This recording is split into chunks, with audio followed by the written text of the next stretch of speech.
datang di acara Musikonik 2021. Selamat siang semuanya, apa kabar?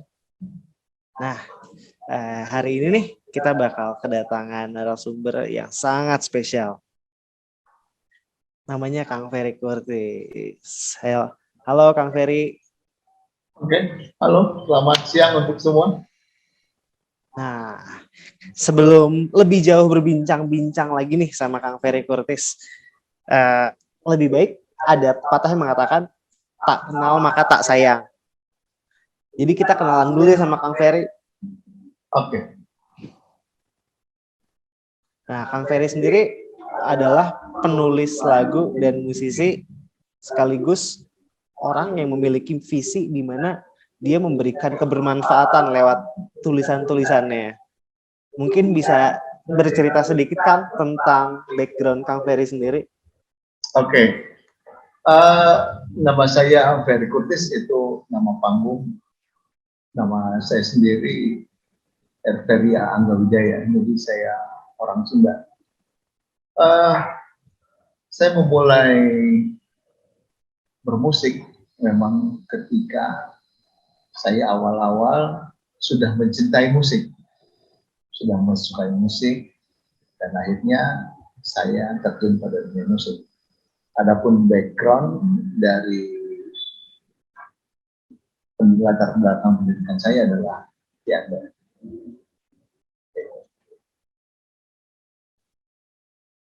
Nah, kalau musik, orang menyebut saya sebagai musisi belet atau musisi balada. Saya sendiri pada waktu itu juga tidak mengklaim diri saya sebagai musisi balada. Hanya media pada tahun 90 menulis Ferry Curtis sebagai musisi balada. Jadi yang mempredikatkan saya sebagai musisi balada adalah media.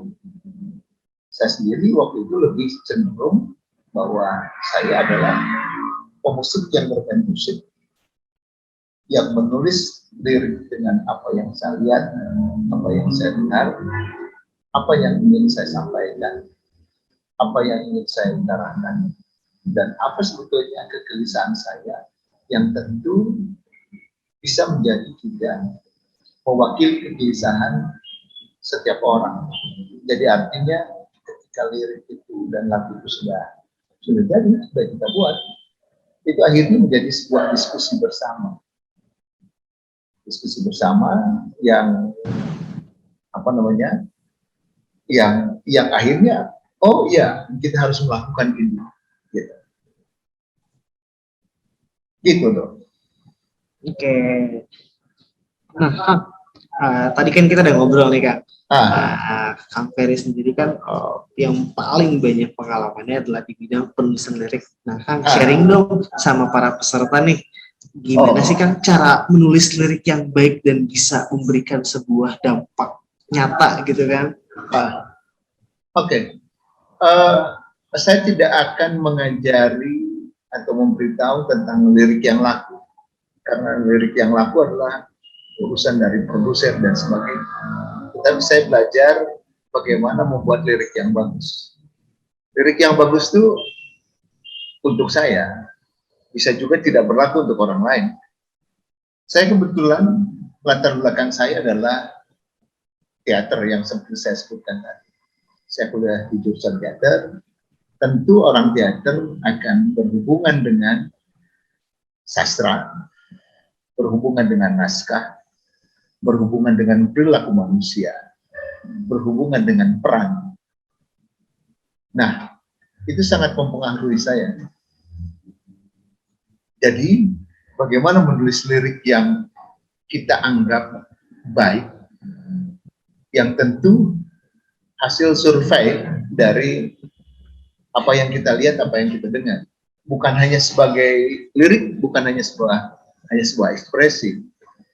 Jadi lirik harus punya daya penjelajahan, cek dan recheck sebelum lirik itu ditulis, sebelum lirik itu menjadi lagu, dan sebelum itu disebarkan. Jadi yang pertama menurut saya adalah membuat lirik, paling tidak penulis lirik itu mempelajari bahasa, mempelajari sastra, banyak baca, sehingga kita tidak pernah kehilangan kosakata. Dan akhirnya karya-karya itu menjadi ciri khas. Gitu. Nah, saya kemarin ketemu pembuat pisau legendaris, bukan hanya di Bandung, tapi di Indonesia.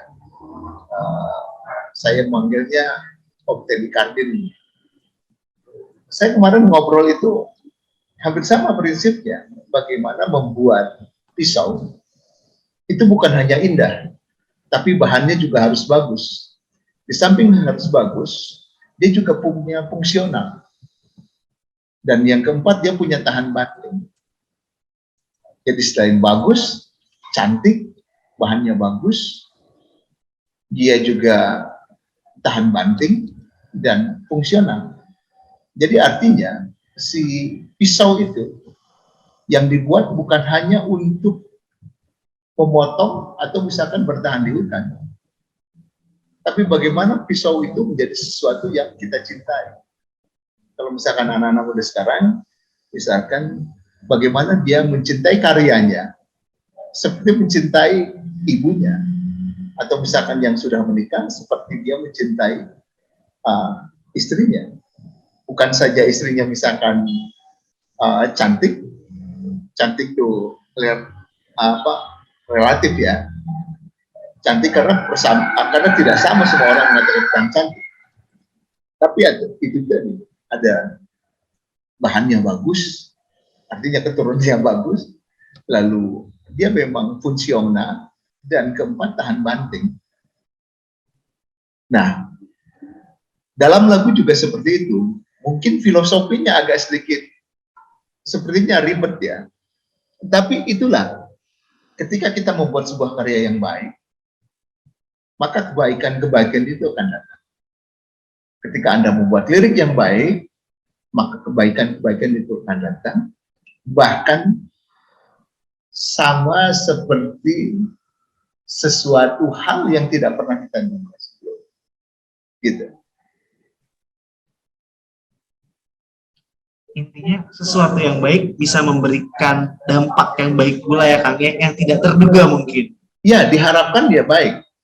Nah, kalaupun misalkan pembuatan karya yang baik itu artinya gagal, misalkan gagal, ya nggak apa-apa, karena memang kita sudah berbuat baik, membuat yang baik. Daripada membuat sesuatu yang tidak baik tapi berhasil. Nah, itu akan lebih mengacaukan lagi menurut saya. Intinya fokus kita adalah jangan ke sesuatu yang bersifat individual, tapi kita memberikan manfaat dulu, nanti semua akan ngikutin ya Kang ya? Ya, pertama sekarang gini, kalau misalkan kita jadi musisi, tujuannya apa dulu? Mau terkenal, mau laku, atau mau bermanfaat? Nah, itu kan kita pikirkan juga. Kalau misalkan mau laku, mau populer, ya berarti kita harus masuk pada jalur komersil. Kalau misalkan kita akan ngomong tentang kebaikan, ngomong tentang sebuah penyampaian, berarti kita masuk pada wilayah kebudayaan dan wilayah pendidikan. Laku nggak? Bisa jadi nggak laku. Tapi setiap karya yang baik, yang diniatkan dengan baik, Anda harus mempercayai bahwa di situ akan ada nilai kebaikan. Nilai kebaikan itu bisa macam-macam.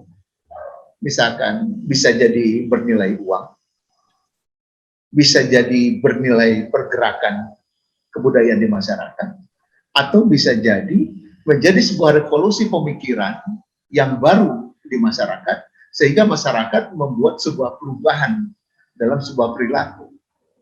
Karena ketika musik ditempatkan pada ruang semestinya, maka musik hampir sama dengan pengobatan, hampir sama dengan dunia kedokteran. Musik itu harus menyembuhkan, musik itu harus menyehatkan. Yang tadi itu saya sebutkan, maestro pembuat pisau itu sudah memikirkan bagaimana pisau itu harus terlihat cantik, bagus, bahannya bagus, tahan banting, dan fungsional. Nah, karya juga harus seperti itu.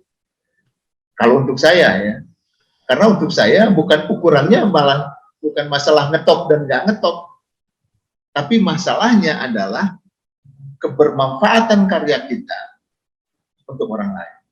Gitu. Gimana teman-teman?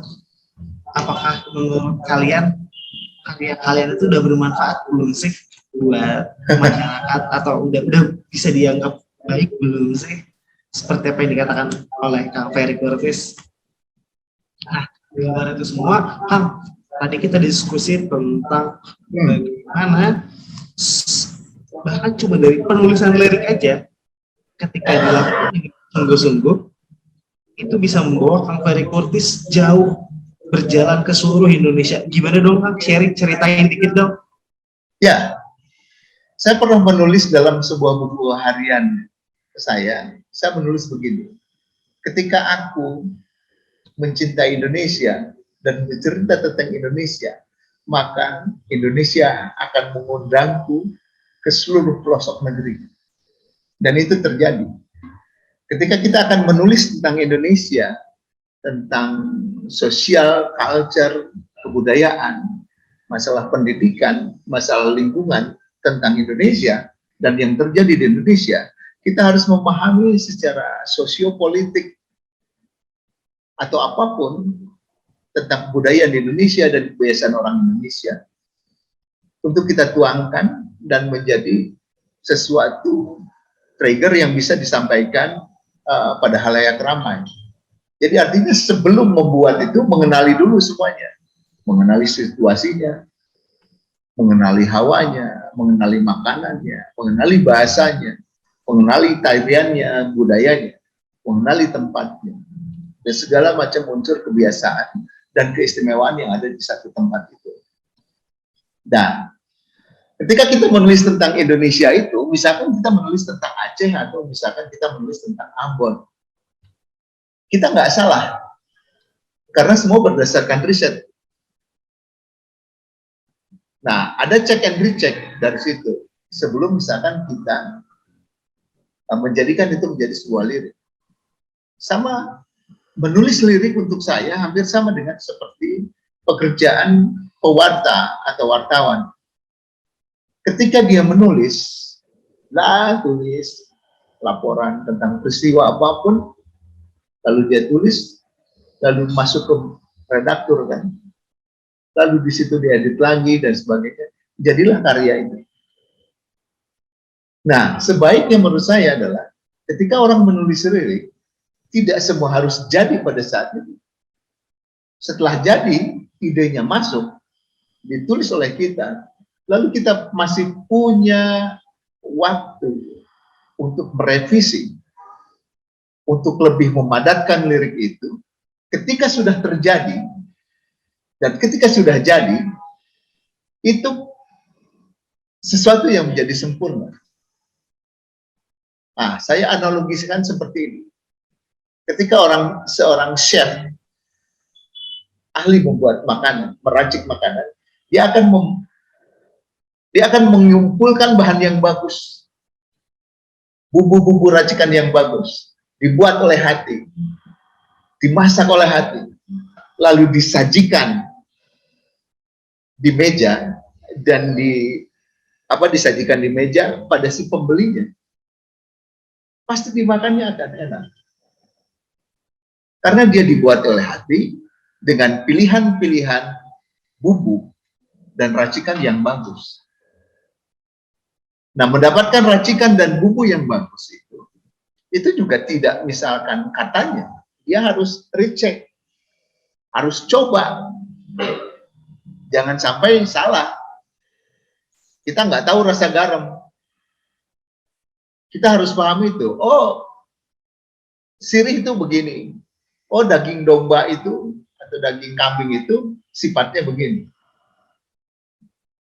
Jadi Tidak ada kesalahan ketika itu disajikan.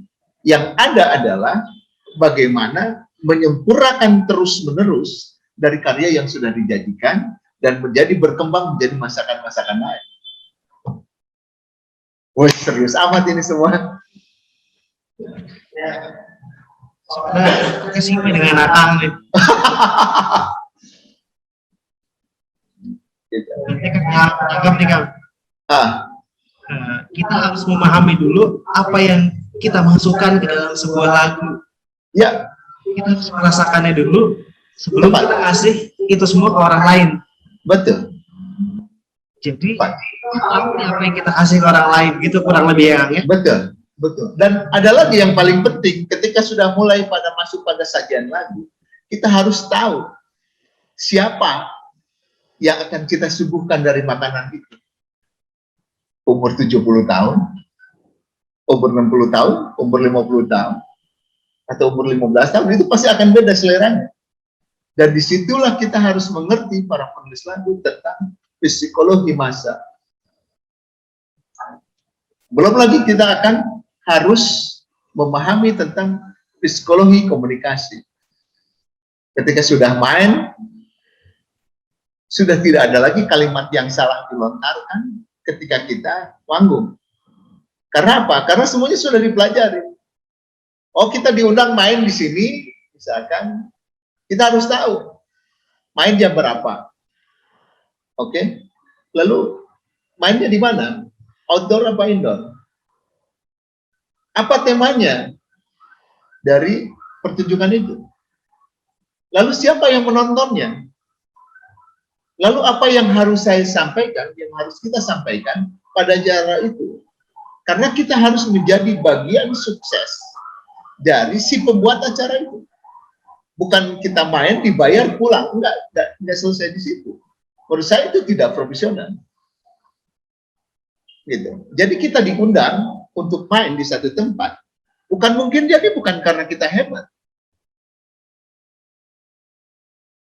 Gitu. Tapi kita harus punya ketepatan bagaimana menyanyikan itu, gitu. Menyajikan itu. Sehingga orang tidak lagi yang misalkan, aduh orang nyanyikan lagu ya salah gitu. Ternyata yang nontonnya umur 60 tahun. Padahal lagu itu hanya untuk dibuat untuk usia yang 16 tahun. Gitu. Sebelum manggung aja kita udah harus tahu nih siapa yang menjadi audiens kita, siapa yang kita sajikan dengan karya kita ya Kang ya. Betul. Biar tidak salah sasaran, takutnya seperti yang Akang ceritakan tadi, kita nyanyi lagu Balonku Ada 5 ke orang umur 60 tahun, 50 itu kan. Ya, contoh kecilnya itulah ya. Jadi semuanya harus dicek, semuanya harus dicek dulu. Gitu. Nah, dalam pembuatan lagu juga ya sama yang saya bilang tadi. Jangan, belum lagi kita akan bicara tentang masalah hypnowriting. Bagaimana menulis dengan gaya itu. Bagaimana menulis dengan gaya sastra. Bagaimana menulis dengan gaya selengean. Itu harus dipelajari semua menurut saya. Sehingga pada suatu hari kita bisa menemukan sebuah bentuk dari karya kita. Bentuk karya kita itu apa sih? Kekhasan kita itu apa? Pasti kalau misalkan gini, saya sih lebih bikin analogi aja ya. Kalau misalkan kita makan di Ampera, pasti yang kebayang itu macam-macam. Ada yang kebayang sambalnya, ada yang kebayang gepuknya. Ya kan? Nah, kalau kita makan di satu tempat lagi, misalkan, adalah yang populer itu misalkan Bu Imas, misalkan. Sama masakannya Sunda, tapi penggemarnya berbeda, dan tes rasanya juga berbeda. Masakannya masakan Sunda. Dan masing-masing tidak ada kehilangan pelanggannya. Begitu juga dengan musik. Apapun yang kita buat tentang musik, itu pasti ada penggemar. Bahkan pemusik yang dalam tanda kutip, yang misalkan, yang tidak terkonsep sekalipun, itu ada penggemar. Tapi masalahnya berapa lama akan bertahan dan apa yang ingin kita sampaikan pada audiens. Gitu. Jadi kuncinya adalah konsistensi ya Kang ya? Ya, konsistensi itu kan harus dilakukan dengan terus-menerus, dengan meyakini bahwa apa yang kita tuju akan sampai. Misalkan begini, saya adalah pembuat lagu literasi, yang 5 lagu literasi itu sekarang dipakai menjadi gerakan literasi nasional. Itu dikeluarkan, dicetak, kerjasama dengan Perpustakaan Nasional Republik Indonesia. Itu direkam sama Perpusnas, diproduksi sama Perpusnas, itu pada tahun 2019. Sedangkan saya sudah menulis lagu literasi itu tahun 2001. Negara baru mencanangkan gerakan literasi tahun 2016. Saya tidak ada yang menyuruh membuat lagu literasi, tapi dari hasil pengamatan saya, dari hasil penelitian saya, dari hasil cek dan recheck saya, patokannya hanya satu, bahwa tingkat membaca di Indonesia, masyarakat Indonesia itu rendah. Sedangkan patokan bangsa yang maju adalah bangsa pembaca. Nah, ketika negara tidak membuat itu, saya sebagai warga negara yang baik, saya ingin ikut membantu program itu. Saya membantu pemerintah, bukan membantu pemerintahannya dalam tanda kutip, presidennya atau apanya. Saya mencintai Indonesia. Saya ingin memberikan sesuatu pada anak-anak Indonesia bahwa membaca itu sangat penting. Karena apa? Karena itu dasarnya. Dasar dari bangsa yang maju adalah bangsa pembaca. Gitu. Jadi kalau misalkan sehebat apapun teknologi yang kita punya, semaju apapun kemajuan dunia yang ada, ketika kita gagal paham di literasi, maka kita tidak akan menjadi bangsa yang maju. Kita akan menjadi bangsa yang tertinggal. Karena apa? Karena kita menjadi bangsa yang peniru. Produk apa yang kita banggakan dari Indonesia? Gitu. Kalau misalkan di Korea, misalkan ada orang yang memakai mobil produk Korea, mereka sangat dihormati karena mencintai produk dalam negeri. Dan literasi dibangun dengan begitu rupa. Sehingga bangsa-bangsa yang lain yang khususnya di Asia, yang mereka maju, mereka tanggal hari kemerdekaannya tidak jauh dengan kita. Tapi pertanyaannya adalah, mengapa kita tertinggal dari situ? Karena kita tidak punya kegemaran membaca yang menjadi kebiasaan. Disiplinnya juga kurang. Lalu kita tidak bisa mencontoh hal-hal yang baik. Yang ada adalah sebuah diskusi-diskusi yang akhirnya saling menyalahkan. Saya tidak mau masuk pada problem itu. Saya harus menempatkan musik saya menjadi solusi dari problem yang ada. Walaupun itu kecil. Oh, batuk juga nih. Secara lirik,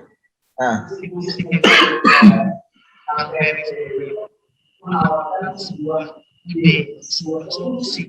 Gimana? Tulisan-tulisan lirik dari Kang Ferry ini bertujuan untuk memberikan sebuah ide segar atau solusi yang bahkan baru digunakan oleh pemerintah di tahun 2019 ya Kang ya? Iya. Nah, kalau boleh cerita nih Kang, kalau boleh nanya nih Kang, kenapa Akang udah kepikiran hal itu di tahun 2001 sedangkan baru diaplikasiin sama Indonesia sendiri di tahun 2019 Kang?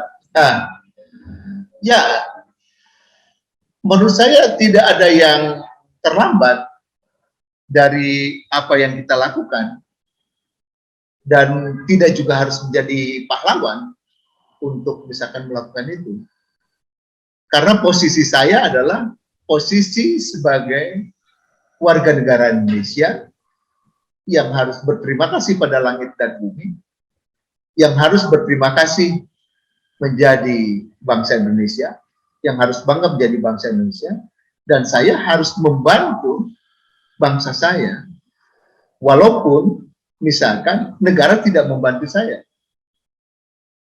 Itu tanggung jawab saya sebagai warga negara. Ketika saya menjadi musisi, misalkan, saya harus bertanya, mengapa Tuhan, mengapa Allah menciptakan saya menjadi musisi?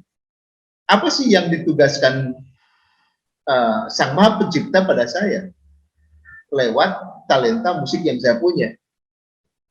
Nah, keterlambatan misalkan negara pada waktu itu, misalkan, bisa jadi karena memang terlalu banyak yang dipikirkan.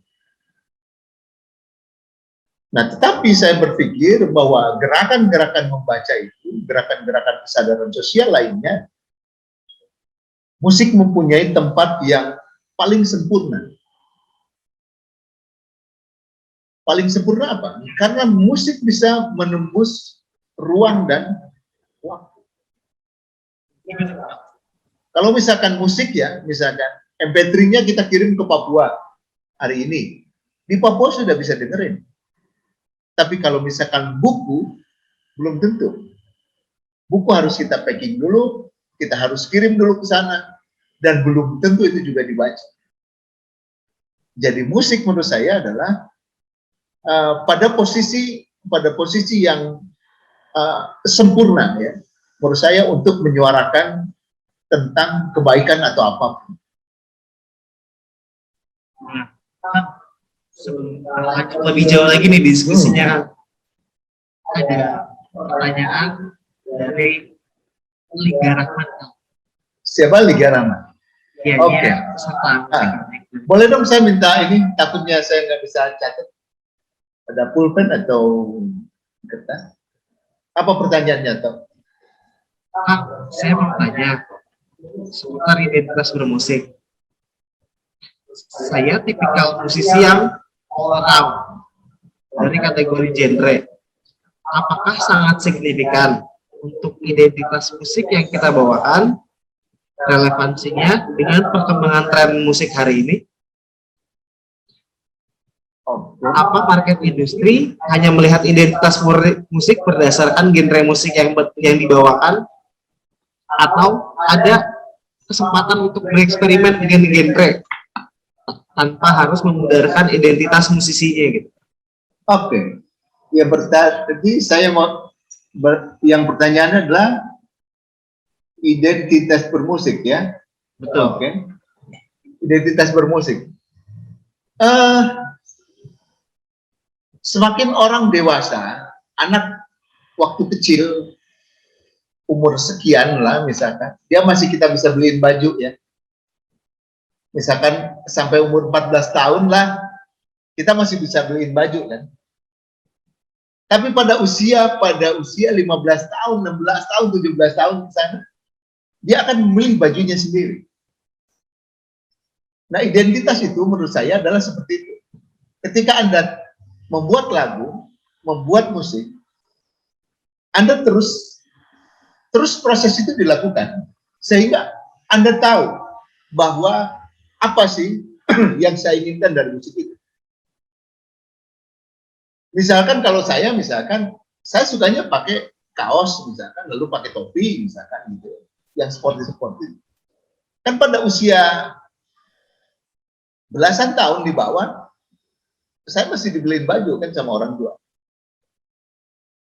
Tapi setelah dewasa, kita akan tahu apa baju kita yang paling enak kita kenakan. Sama dengan musik. Akhirnya pada kedewasaan proses bermusik, kita akan menemukan di mana proses itu, kemana dan proses itu. Oke, yang pertanyaan itu di situ, disimpan di situ, di sini. Nah, oke. Lalu apakah sangat signifikan? Oke, mana? Bilang lagi. Apakah sangat signifikan untuk strict dengan identitas musik yang kita bawakan terkait relevansinya dengan perkembangan musik pada hari ini? Apa market industri hanya melihat identitas musisi berdasarkan genre musik yang dibawakan, atau ada lagi Oke.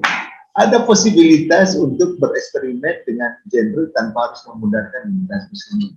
Oke, ada dua menurut saya. Apakah Anda, siapa namanya tadi? Linda. Lingga, oke. Apakah Lingga mau membuat musiknya sebagai terjun di dunia industri atau masuk pada wilayah yang ingin disuarakan, yang ada di dalam hatinya ingin disuarakan. Kalau misalkan masuk pada dunia industri, itu pasti harus ada hitung-hitungannya. Harus ada bargainingnya. Karena produser pasti menginginkan sesuatu yang dalam tanda kutip laku. Karena ini masuk pada industri perdagangan. Kalau misalkan membuat musik laku, artinya Anda harus ikut juga selera pada si produser itu sendiri yang akan mengarahkan ini. Baik atau tidak, bergantung. Bisa menjadi baik, bisa juga menjadi tidak. Nah, tentang eksperimen menemukan identitas adalah salah satu yang paling menarik adalah harus melakukan terus-menerus. Lalu Anda punya mentor yang bagus, yang bisa mengamati musik Anda, yang bisa merevisi musik Anda, yang bisa memberikan masuk Anda, dan bisa mengkritik dengan pedas musik Anda, tanpa punya kepentingan apapun. Jadi artinya adalah Anda harus terus-menerus berproses, sehingga Anda menemukan di mana kenyamanan Anda membawakan musik Anda. Ketika terus-menerus dilakukan, maka orang akan terbiasa dengan musik yang Anda bawakan, dan itu menjadi identitas. Nah, identitas itu ditemukan berdasarkan dari apa yang diamati oleh orang-orang banyak. Salah satunya adalah media. Seperti yang saya katakan tadi, bahwa saya tidak pernah tahu bahwa genre musik saya adalah balada. Orang menyebutnya balada kreatif. Saya tidak mengatakan nama musik saya balada kreatif. Yang saya lakukan adalah pada saat itu adalah bagaimana saya membuat lirik yang bagus, menyanyikannya, menyajikannya dengan kehati-hatian, gitu, dengan penuh perhitungan, dan akhirnya media mengatakan bahwa genre musik Ferry Curtis masuknya pada balada. Dan akhirnya seseorang menulis tentang itu di media yang berpengaruh di Jawa Barat pada saat itu. Akhirnya semua orang mengatakan bahwa Ferry Curtis adalah pemusik dengan aliran balada. Gitu. Semoga Lingganya puas. Atau tidak puas, semua tidak puas. Biar bisa bertanya lagi banyak pada orang. Ini kalau belum puas bisa tanyakan lagi, kita masih panjang waktu diskusinya. Oke. Seperti yang udah kita obrolin tadi nih Kak. Aku sini buat teman-teman yang belum tahu, Kang Ferry ini sering banget masuk. Ya. Nah, salah satunya Kang Ferry ini pernah masuk Kompas dan membahas tentang musik baik dan lirik baik ya Kang ya. Ya. Nah, mungkin bisa nih kan sedikit bercerita tentang gerakan-gerakan yang akan buat sampai akhirnya tercipta si musik baik atau lirik baik ini sendiri. Ya. Waktu itu Kompas menulis tahun 2018-19. Judulnya kalau nggak salah Kekuatan Lirik Baik. Gitu. Dan dia mewawancari saya tentang itu. Seperti halnya yang saya sebutkan disampaikan di awal, saya bilang bahwa saya menulis lirik harus sebaik mungkin berdasarkan cek dan recheck. Misalkan ketika lagu literasi itu, 5 lagu literasi saya itu menjadi lagu literasi nasional dan digunakan di seluruh Indonesia, saya pada waktu itu hanya menulis saja. Menulis tentang kerisauan saya, dan apa yang harus saya sampaikan.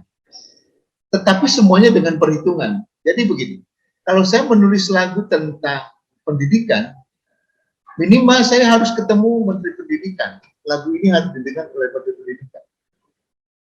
Maksimalnya ya. Minimalnya adalah didengarkan oleh para pendidik. Misalkan guru. Membantu para pengajar di Indonesia untuk lebih ringan menyampaikan bagaimana pentingnya membaca. Nah, ternyata target itu ya dicapai, walaupun dengan jangka waktu yang sangat panjang ya. Jadi dibikin tahun 2001, lalu saya membuat rekaman Sahabat Cahaya tahun 2005, dan di situ sudah ada lagu Kepustaka. Lalu dari 2003 saya mulai keliling Indonesia, lalu saya ketemu orang-orang yang satu paham tentang bagaimana lagu ini harus disampaikan dan menjadi sebuah gerakan. Jadi pada tahun 2005 itu saya sudah mulai membuat sebuah gerakan yang namanya Makassar Gemar Membaca. Jadi justru bukan di Bandung dilakukan itu, karena saya menemukan teman yang satu paham untuk membuat sebuah gerakan itu di Makassar. Nah, 2005 lalu akhirnya saya bisa keliling Indonesia dan keliling Indonesia Timur untuk mengkampanyekan tentang pentingnya membaca. Dan 2000 berapa saya sampai ke Malaysia pada waktu itu kita jalan dan kita ngobrol-ngobrol sampai ada teman-teman yang di sana, oh kita bikin gerakan juga dong di sini gitu. Sampai pada 2016 negara melakukan gerakan literasi itu. Tetapi mungkin lagu tentang literasi belum populer. Bisa jadi sudah ada, tapi tidak populer. Dan pada akhirnya saya bertemu dengan Kepala Perpusnas Republik Indonesia, namanya Pak Sarip Bandung, dan terima kasih saya Pak Sarip Bandung. Kita bekerja sama untuk melakukan itu. Salah satunya adalah untuk menjadi corong dari kegiatan Perpustakaan Nasional Indonesia yang mendorong masyarakat Indonesia untuk gemar membaca. Nah, awalnya itu tadi dari niat yang baik untuk membantu masyarakat kita yang sampai pada saat ini tingkat literasinya harus ditingkatkan. Gitu loh. Mungkin dari para peserta ada pertanyaan lain nih. Jarak-jarak kita dapat ngobrol langsung sama Kang Ferry Kurtis. Kayaknya pesertanya pada malu-malu nih Kang. Hah? Jangan malu-malu. Tapi jangan salah juga. Saya juga membuat lagu cinta kok. Oh puaskan. Oh Lingga puaskan. Terima kasih inputnya dan saya setuju terkait dengan identitas memang berhubungan dengan penggunaan istilah-istilah genre atau media yang bisa mengarahkan diskusi. Kadang jadi seperti lalu mengkotakkan. Ya, mau nggak mau,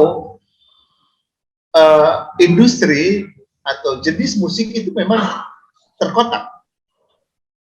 Ada musik jazz dengan segala identitas kejazzannya, ada musik rock dengan identitas rocknya, gitu kan. Oh, gambarnya jalankan gitu. Identitas rocknya. Oh, lalu misalkan dangdut dengan identitas kedangdutannya. Jadi memang musik itu ya memang terdiri dari berbagai aliran. Seperti halnya dengan suku-suku bangsa. Pasti semua punya perbedaan kan. Orang Amerika dengan orang Inggris misalkan Eropa itu akan berbeda walaupun sama-sama bule. Bisa jadi dari tinggi badan, bisa jadi dari kebudayaan, bisa jadi dari bahasa. Gitu. Jadi itulah yang terjadi. Kenapa misalkan musik juga menjadi dalam tanda kutip terkotak-kotak. Karena apa? Karena memang begitu adanya. Karena setiap musik juga punya identitas. Misalkan apalagi sekarang misalkan bertambah lagi genre-nya misalkan world music. Belum lagi yang lain-lain. Kalau misalkan kita mengulas tentang pop, macam-macam. Kita mengulas tentang rock, juga macam-macam. Mengundang jazz juga macam-macam. Belum lagi tentang musik etnik. Banyak sekali aliran musik yang memang punya jalur yang disebut dengan genre itu. Dan semakin berkembang, musik itu pun akhirnya bertambah kembali, bertambah banyak genre-genre yang lain. Karena musik terus berinovasi. Gitu. Baik, terima kasih. Terus menjawab pertanyaan dari Lingga Rahman. Diskusi ini Kang. Nah, apa? Ini juga pernah mengadakan sebuah konser nih Kak, seperti yang dilansir di Pikiran Rakyat nih, ketika puisi Sunda dijadikan lagu. Coba deh, boleh sharing-sharing pengalamannya nih Kak. Oke. Kebetulan karena latar belakang saya teater dan saya banyak bergabung atau berkumpul, berkawan, bersahabat dengan orang-orang sastra yang alirannya juga macam-macam. Misalkan ada yang menulis dalam sastra Indonesia, ada juga yang menulis dalam bahasa sastra yang lain. Salah satunya adalah Sunda. Bahasa Sunda adalah bahasa Sunda yang saya angkat, yang bukan saya anggap adalah bahasa yang paling banyak istilah dan cara menggunakan. Kita bicara pada orang tua, bicara makan aja kita udah lain. Tuang, dahar, bahkan dalam bahasa kasarnya nyatu misalkan gitu kan, dan sebagainya. Dan itu ditujukan juga untuk orang-orang yang punya tingkatan usia. Kalau kita misalkan menawarkan pada orang tua, itu akan berbeda bahasanya. Kita ngobrol dengan sesama, kita beda bahasanya. Kita ngomong pada anak yang kecil, juga berbeda bahasanya. Itu yang menarik dari puisi Sunda. Dan puisi Sunda kadang-kadang sulit sekali untuk diterjemahkan ke dalam bahasa Indonesia. Itulah keunikannya, sehingga saya mengangkat puisi Sunda untuk dijadikan sebuah materi pertunjukan yang tujuannya ingin saya sampaikan adalah bagaimana karya sastra Sunda bisa digarap dengan musik modern, bukan hanya tradisional. Dan tentu saya ingin menyajikan dengan cara yang berbeda dengan latar belakang saya. Latar belakang saya kan bukan tembang, ya tidak belajar tembang tentang Cianjuran atau apa. Saya berasal dari seorang ibu Jakarta dan bapak Sunda, gitu. Nah, tetapi saya ingin menyajikan dalam warna lain ketika menerjemahkan puisi Sunda menjadi sebuah pagelaran musik, sehingga orang tidak melulu bahwa musik lagu-lagu Sunda itu dinyanyikan dengan misalkan kecapi suling atau misalkan dengan cara pop Sunda yang sekarang. Jadi saya ingin menyajikan pertunjukan yang berbeda. Bahkan tahun depan saya ingin merencanakan untuk membuat konser musikalisasi puisi Sunda dengan pagelaran yang diiringi oleh orkestra. Apa manfaatnya mempelajari sastra Sunda? Pertama, kita mengenal bahasa. Kedua, kita mengenal identitas. Ketiga, kita mengenalkan sastra pada anak-anak. Dan keempat adalah kita semakin mencintai budaya kita di mana kita dilahirkan. Dan bukan hanya saja itu, tapi dikembangkan. Nah, kemunculan ini akhirnya membuat sesuatu yang berbeda dari pagelaran lagu-lagu Sunda pop yang berkembang pada saat ini. Karena untuk saya, kalau misalkan membuat sesuatu yang sama, dengan ide yang sama, dengan cara pandang yang sama, dengan persoalan yang sama, dengan cara ungkap yang sama, yang nggak usah bikin. Karena yang lebih bagus dari saya sudah banyak. Tapi saya ingin membuat sesuatu yang berbeda yang orang lain tidak lakukan. Gitu. Dan saya pada waktu itu konser yang saat itu dilakukan, saya menggait teman-teman dari band C. Lalu di situ ada Amise Kurniawan, ya.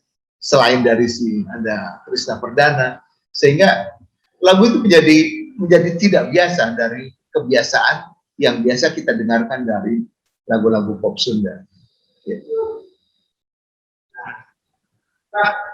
Ada pertanyaan dikit nih. Apa tuh? Sebenarnya bisa pakai nama lain, kayak Kang Ferry bisa bikin band sendiri, tapi kenapa nama Kang Ferry Curtis itu Kang Ferry and Friends itu kenapa tuh? Ya, dulu saya pernah bikin grup. Ada dalam sejarah bermusik saya, ada yang awal-awal waktu zaman mahasiswa, dulu yang kita pakai grup itu namanya experimental music, gitu. Dan kita main di kampus-kampus pada saat sebelum pergerakan tahun 98 pecah. Saya dikenal sebagai pemusik yang juga menyuarakan tentang sosial pada saat itu, karena situasi sosial pada saat itu juga memang mendorong saya untuk melakukan sesuatu. Nah, di situ dari berbagai kampus tuh personilnya, saya menggunakan nama Experimental Music MC. Nah, setelah dari situ saya membuat kembali yang setelah Experimental Music MC itu saya bikin namanya Ferry Curtis dan Figura Kecil. Sempat beberapa konser dilakukan, salah satunya kalau dulu itu di pusat kebudayaan Perancis ya. Di pusat kebudayaan Perancis, kalau sekarang IFI. Nah dulu CCF itu tempat kita atau orang-orang atau musisi-musisi pilihan dengan karyanya yang bagus yang bisa tampil di CCF. Jadi kalau konser tunggal di CCF itu jadi barometer bahwa itu musik kampus. Menjadi barometer musik yang bagus. Nah, keduanya pada zaman itu media belum seperti sekarang. Ketika kita ditulis media pada saat itu seperti ijazah. Bukti dari pertunjukan itu menarik perhatian dan layak untuk ditulis. Tidak seperti sekarang. Kalau sekarang misalkan kita bikin konser, temennya bikin konser, lalu diposting di mana, lalu ditulis di media online yang kita garap sendiri. Kalau dulu enggak. Dulu betul-betul yang ditulis itu harus berdasarkan klasifikasi yang memang teruji. Sehingga ketika ditulis oleh media itu ada punya kebanggaan tersendiri. Dan saya adalah termasuk orang yang rajin mengclipping. Jadi dari pertama saya masuk koran sampai pada saat terakhir sekarang, saya biasanya masih mengclipping koran-koran itu. Kenapa? Karena itu menjadi bagian dari sejarah perjalanan dari bermusik saya. Terima kasih banyak. Itu sedikit perjalanan dari Kang Ferry Curtis ya. Itu boleh nggak sih Kang Ferry ngasih masukan untuk para peserta buat mereka menjadi konsisten terhadap lagunya? Habis itu kan pada saat ini biasanya band monoton ya Kang ya, pop lagi, rock lagi. Gimana sih agar para peserta tuh bisa percaya diri terhadap identitas mereka sendiri Kang? Gitu. Oke. Saya lagi-lagi akan membuat analogi. Setiap orang boleh kan naik motor dan bisa naik motor. Benar. Jadi siapapun bisa. Tapi aturannya adalah orang yang boleh naik motor itu pada usia 17 tahun dan punya SIM. Gitu. Jadi setiap orang sama, setiap orang bisa menulis lagu.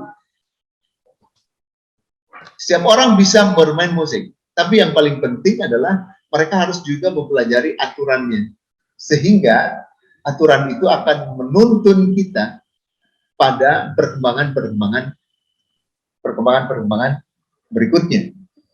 Nah, kalau misalkan tipsnya apa sih untuk misalkan percaya diri? Kepercayaan diri itu tumbuh ketika kita sudah meyakini bahwa karya kita itu baik. Baik menurut siapa? Bisa baik menurut temannya, bisa baik menurut ibunya, bisa baik menurut bapaknya, bisa menurut kolega-koleganya. Dan kepercayaan diri itu harus ditumbuhkan dari semua latihan-latihan. Seperti orang bermain pingpong, awalnya ya biasa saja main pingpong. Tapi lama-lama akan juga menjadi mahir. Lama-lama kita juga terbiasa dan mau untuk bertanding. Nah, begitu juga dengan musik. Kepercayaan diri itu ditumbuhkan oleh dari kebiasaan yang terus-menerus. Bagaimana bisa kita mau jadi musisi yang baik, ya kita tidak menjalankan peran-peran yang baik. Yang paling penting menurut saya adalah dari setiap pengkarya musik adalah pertama harus menjaga pikiran sehat dan akal sehat, sehingga yang dihasilkan adalah karya-karya yang sehat. Oh, bahaya ya. Apalagi pertanyaan itu? Ini kan ada respon dari Lingga Rahman lanjutin yang tadi terkait. Oke, boleh agak dibesarin ya bahasa Sundanya, terkait topik musik berbahasa Sunda. Sedikit update aja nih Kang.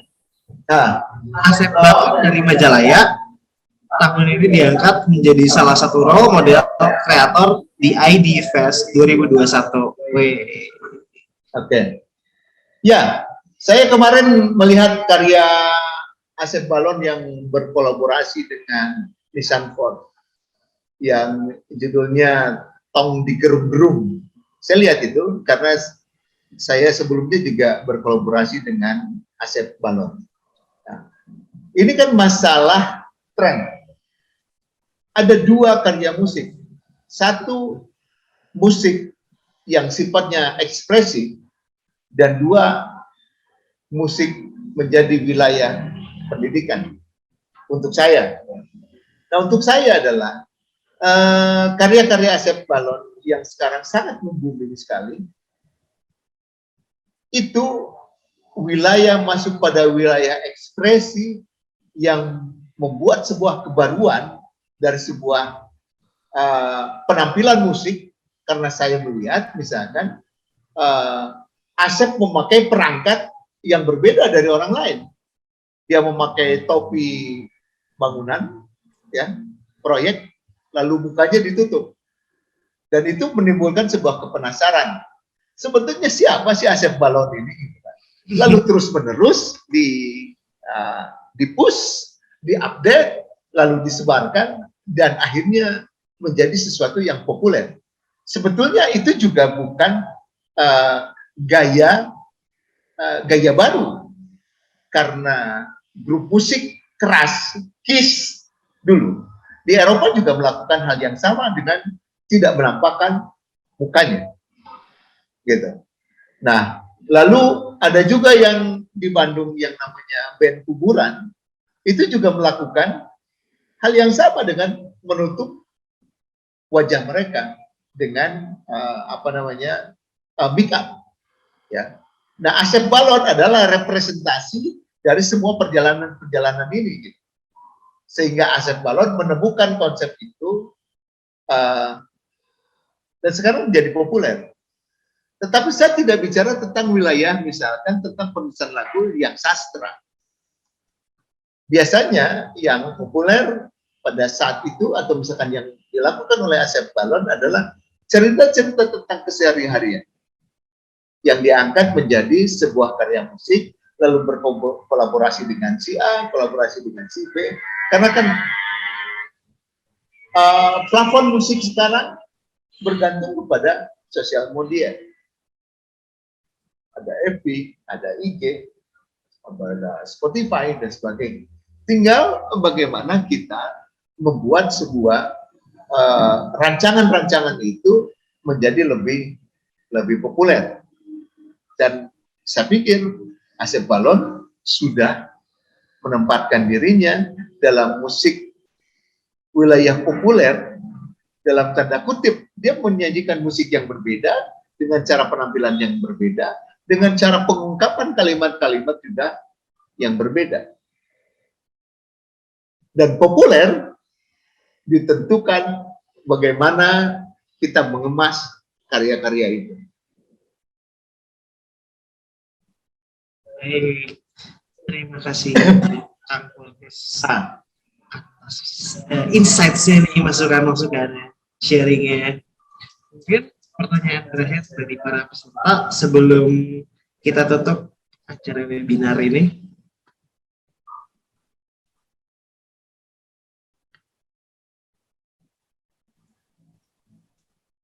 Kalau tidak ada, mungkin sekali lagi saya minta 1-2 patah kata lagi untuk para peserta nih, untuk menyemangati para peserta dari Kang Ferry Kurtis. Ada 1-2 patah kata untuk para peserta yang lagi merajut karirnya nih. Oh, oke. Dari saya ya. Oke. Kalau dari saya, yang ingin saya sampaikan kepada teman-teman yang ingin terjun pada dunia musik, baik menjadi penulis lagu atau menjadi pemusik, belajarlah dari sekarang tentang profesionalisme. Jadi profesional itu bukan seberapa Anda dibayar mahal dari karya Anda, tetapi lebih kepada Anda mengerjakan sesuatu dengan baik dan berakhir baik. Nah, jangan berhenti berkarya, jangan berhenti terus mencari referensi yang baik. Kalau misalkan lirik menjadi acuannya adalah, menurut saya alangkah baiknya Anda membaca buku-buku sastra, membaca novel, membaca ilmu pengetahuan lain dari genre-genre yang lain. Di samping kita juga mempelajari tentang perkembangan musik sekarang. Tentu berbeda perkembangan musik saya yang awal-awal saya berkarir dengan teman-teman, sekarang berbeda zamannya. Menurut saya ini akan lebih sangat terbuka. Industri sangat lebih terbuka tentang perkembangan musik. Tetapi yang paling penting adalah Anda sebelum berperang, dalam tanda kutip Anda sebelum berperang, Anda siapkan amunisinya dulu. Jadi kalau misalkan mau camping ke tempat yang dingin, kamu harus bawa apa? Bawa baju hangat, bawa tenda takut kehujanan, bawa ringkutnya gitu kan, bawa makanan dan gak kelaparan. Karena Anda sudah mempersiapkan diri. Begitu juga dengan musik. Jadi sebelum terjun pada dunia musik, pelajari semuanya, persiapkan semuanya, tujuan bermusik apa, sehingga Anda menemukan bahwa, oh, inilah cara saya berekspresi dalam musik supaya lebih berharga dan lebih berguna bagi lingkungan sekitar. Terima kasih banyak Kang Kurtis. Sama-sama. Masukan dan kata-kata terakhir untuk para peserta.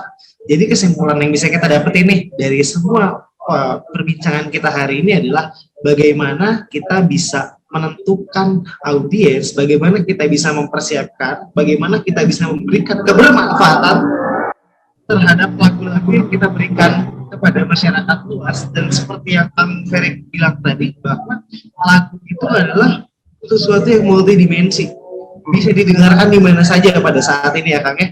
Ya. Jadi bersungguh-sungguhlah, karena yang penting ketika kebaikan itu tersampaikan, kebaikan itu akan kembali kepada kita sendiri.